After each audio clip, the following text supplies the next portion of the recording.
Bueno, voy a hablar del cuento sobre el candor de Padre Brown de la honradez de Israel Gould.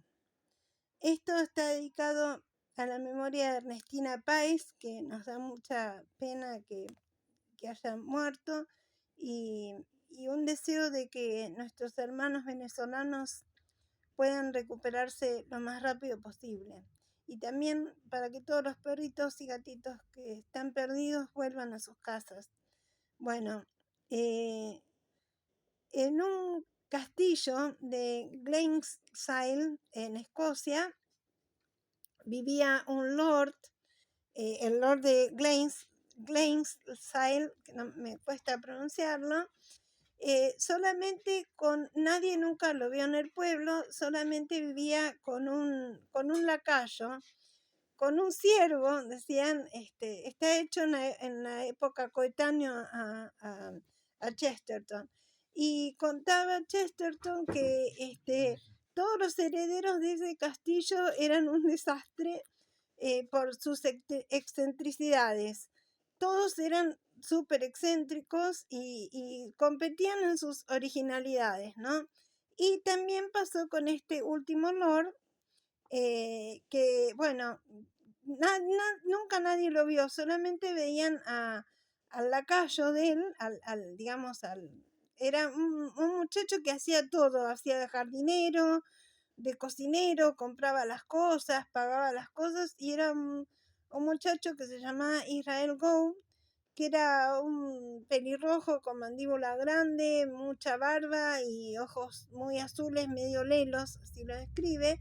No sabía ni leer ni escribir, y la gente no sabía si era sordo o era tonto, pero en realidad era sordo. Bueno, la cuestión es que cuando él dice, todo está escrito con muchísimo humor, ¿no? Que a todos los empleos que tuvo en ese castillo se le sumó el de servidor de pompas fúnebres, porque este hombre murió, y dice Chesterton, vivió enterrado en vida, o sea, nadie lo conoció en vida, y en muerte todos lo vieron, porque este chico lo llevó a la capilla presbiteriana del pueblo. Bueno, la cuestión es que por un protocolo tienen que estudiar, ver los acontecimientos, cómo murió.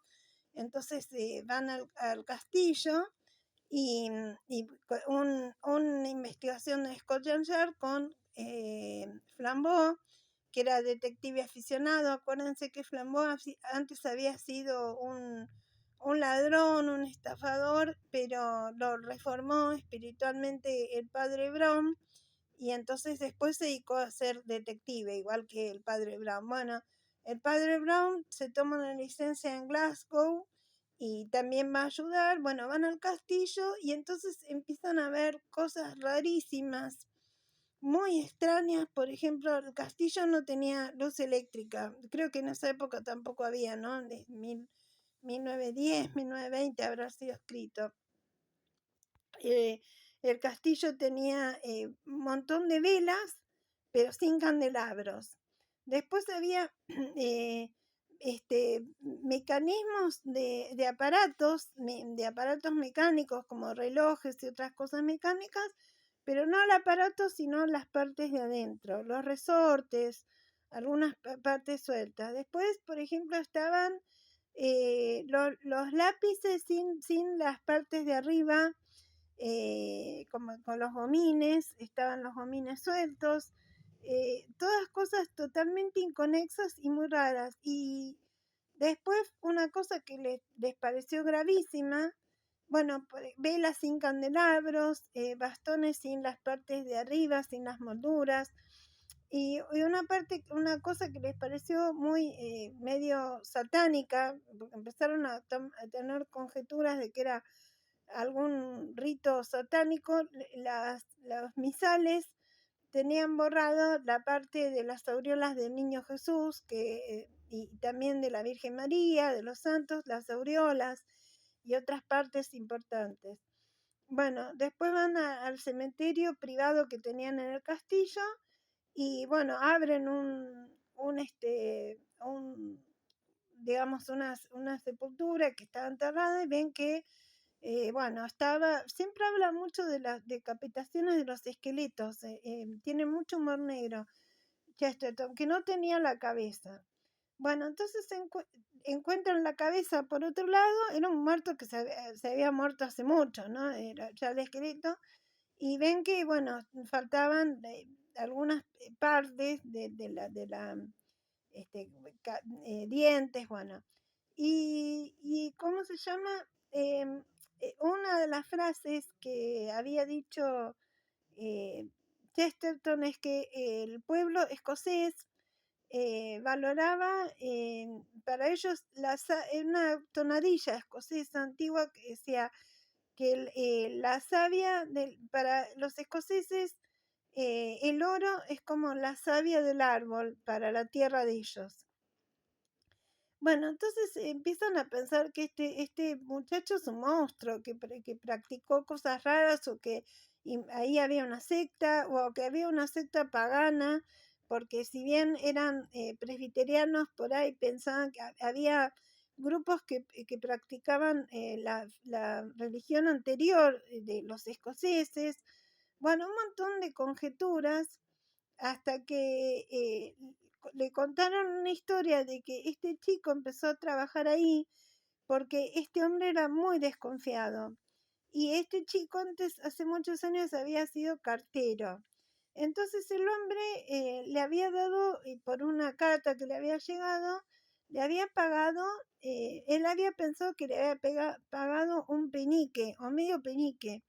Pero en realidad, cuando el chico, a todo esto, siempre tiene que, para ir a ese lugar había que cruzar muchos bosques muy oscuros, con muchos pinos, como que era un lugar muy tenebroso. Bueno, el chico cuando llega al pueblo se da cuenta que este hombre le había dado una moneda mucho más valiosa, entonces vuelve y le da el cambio. No es que le devuelva la moneda, sino que le da el cambio. Entonces este hombre dice, por fin puedo confiar en una persona honrada. Eh, no en mis sucesores, sino una persona que realmente se tomó el trabajo, me devolvió lo que era mío, me devolvió el vuelto justo. Así que yo lo voy a nombrar heredero de todo el oro que hay en este castillo. Y como el chico era medio bruto, y lo escribió, ¿no es cierto? Se lo tomó en forma literal. Entonces, claro, todo el oro que había en el castillo lo sacaba de los dientes de los muertos, de las calaveras, digamos, el sombreado que tenía el niño Jesús en los misales era de polvo de oro. O sea, sacó todo el pequeño oro que había por ahí en los candelabros, en los relojes, por eso estaba solamente la parte de oro, y sacó todo eso. Bueno, yo lo cuento muy simplemente, pero es muy, muy cómico. Todas las alusiones que hace el pueblo de Escocia, eh, o sea, él mezcla el socialismo, el capitalismo, las religiones, las críticas a Inglaterra, las críticas a Scotland Yard, a las excentricidades de la aristocracia. Lo divertido es cómo lo cuentan. Bueno, un abrazo.